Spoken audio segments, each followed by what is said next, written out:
Assalamualaikum warahmatullahi wabarakatuh. Perkenalkan, nama saya Mustiadi, NIM J1B017055. Di sini saya akan mempresentasikan hasil tugas saya, tugas mata kuliah Kapital Selekta yang berjudul Analisis Proses Spray Dryer pada produk masakan sampingan sup tiram. Kita mulai dengan pengertian spray dryer. Spray dryer itu sendiri bisa diartikan sebagai proses pengeringan untuk mengurangi kadar air suatu bahan sehingga dihasilkan produk berupa bubuk melalui penguapan cairan.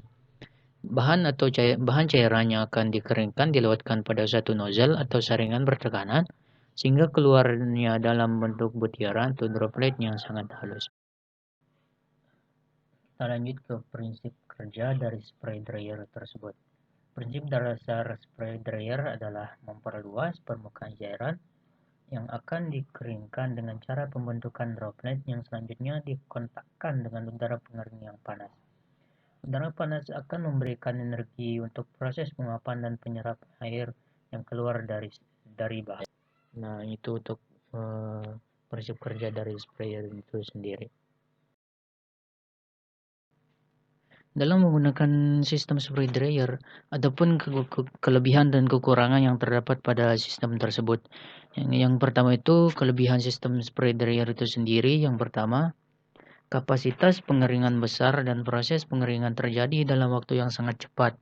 Kapasitas pengeringan mencapai 100 ton per jam. Yang kedua, tidak terjadi kehilangan senyawa volatile dalam jumlah besar atau aromanya tidak akan hilang dalam spray dryer tersebut. Yang ketiga, cocok untuk produk yang tidak tahan pemanasan atau tinggi protein. Nah, contohnya itu seperti jeruk dan lain-lain.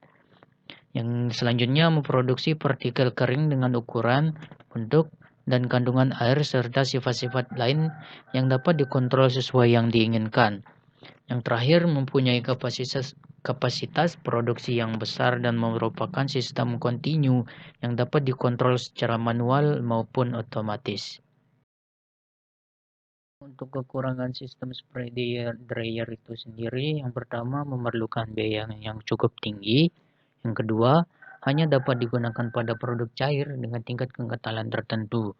Yang ketiga, tidak dapat diaplikasikan pada produk yang memiliki sifat lengket karena akan menyebabkan penggumpalan dan penempelan pada permukaan alat.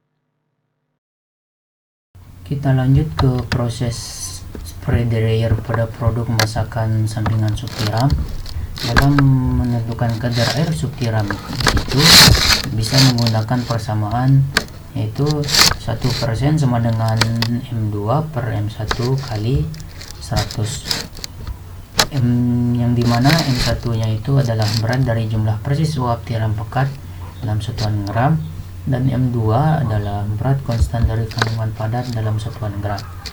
Nah, di sini di dalam jurnal tersebut menggunakan 17 kali pengulangan yang dimana menggunakan sup tiram dalam jumlah yang berbeda-beda, total konten padat juga yang berbeda-beda, suhu yang digunakan pada spray dryer juga berbeda-beda, dan tekanan yang digunakan dalam spray dryer tersebut juga berbeda-beda. Untuk hasil yang paling bagus yang di dalam jurnal ini didapatkan yaitu pada pengulangan ke-13, yang dimana X1, X2, X3 nya itu adalah total konten padatnya yaitu adalah 32, dan suhu udara panas yang digunakan yaitu 190 derajat Celcius, dan tekanan yang digunakan adalah 90 MPa. Nah, hasil yang didapatkan dalam pengulangan ke-13 ini yaitu 63,1% dengan tingkat bubuk atau besar bubuk yang dihasilkan itu adalah 0,4 mm. Nah, di sini yang pengulangan ke-13 ini adalah yang paling terbaik dalam 17 pengulangan tersebut. Kita beranjak ke pengaruh total kandungan padat dan suhu udara panas pada bubuk tiram semprot dari penyemprotan sampai ke kering. Nah, di sini untuk kandungan padat dan suhu udara panas yang digunakan bisa dilihat di tabel.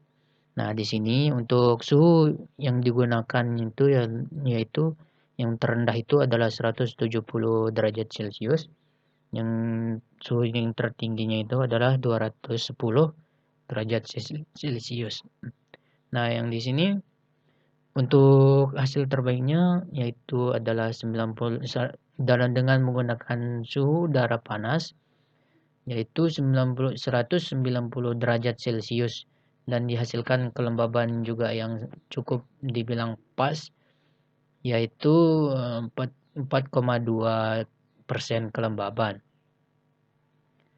Nah, di sini hasil yang bisa dibilang tidak baik yaitu ada pada 170 derajat Celcius dan 210 derajat Celcius. Nah, di sini untuk 170 derajat Celcius suhunya terlalu rendah sehingga pas keluarnya bubuk subtiram tersebut masih dalam keadaan sedikit basah. Dan untuk suhu udara panas 210 derajat itu sendiri itu terlalu panas untuk subtiram tersebut sehingga menyebabkan kehilangan tingkat kekeringannya atau bisa disebut gosong. Kita lanjut ke optimalisasi pengeringan semprot dan konfirmasi. Nah, di sini ada grafik yang menentukan optimalisasi pengeringan semprot dan konfirmasi tersebut. Yang untuk gambar A atau grafik A yaitu suhu udara panas dan kadar padat total. Dan untuk yang grafik B total kandungan padat dan tekanan atomisasi. Untuk yang grafik C yaitu suhu udara panas dan tekanan atomisasi. Dalam penelitian ini sangat berbeda dari nilai prediksi yang telah ditentukan oleh peneliti tersebut, yaitu kadar air yang ditentukan 4,1% kurang lebih 0,1% dan kualitas organoleptik bubuk tiram cukup dapat diterima.